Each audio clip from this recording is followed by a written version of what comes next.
Նանե Կարապետյան։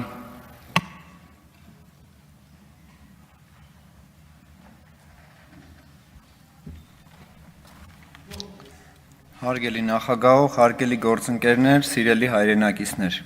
Ես որպես երիտասարդ, ով պայքարել եւ պայքարում է այս իշխանությունների դեմ, կանգնած եմ այստեղ ոչ միայն խոսք ասելու, այլ մեր վաղվա ապագայի, մեր հայրենիքի ու ժողովրդի անվտանգության համար։ Մենք չենք կարող լուր հետևել, թե ինչպես է անգործությունը, սխալ կառավարությունը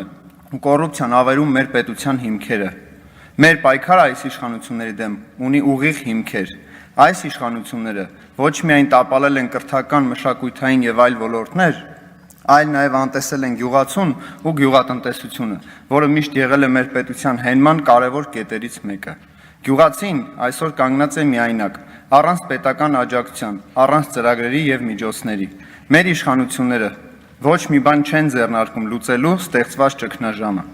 Այս անգործության ու անտեսման այս սպառնալիքների հետ կապված տնտեսությունը մեր ազգային անվտանգության եւ պետության կայունության հիմքերի հետ կապված ստեղծում է խնդիրներ։ Մեզ երիտասարդներիս որքան էլ փորձեն ճնշել եւ լռեցնել չենք նահանջելու։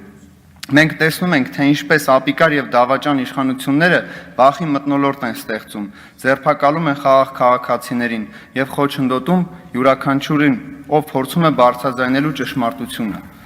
Բայց դա չի հաջողվելու։ Մեզ կանգնեցնել հնարավոր չէ։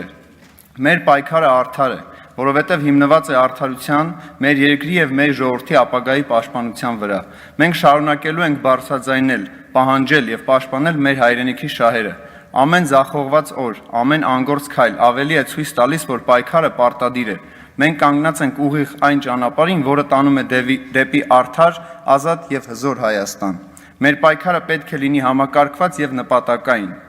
Պատիվ ունեմ խմբակցությունը լինելով ընդդիմադիր ուժ նախաձեռնել է վարչապետին անվստահություն հայտնելու գործընթաց, impeachment, որը հնարավորություն է տալիս օրենքի շրջանակներում հեռացնել այս ապիկարներին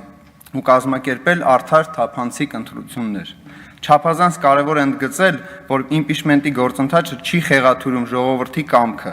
Impeachment-ի շնորհիվ մենք տալիս ենք իշխանությունը վերադարձնելու իրավունքը հենց ժողովրդին։ Եվ միայն նրանք են որոշելու մեր երեխաների ու պետության ապագան։ Այս գործընթացը ոչ թե խոչընդոտ է, այլ հնարավորություն վերականգնելու արդարությունը, ուժը եւ վստահությունը մեր հասարակության մեջ։ Շնորհակալություն։ Շնորհակալություն Նանե Կարապետյան եւ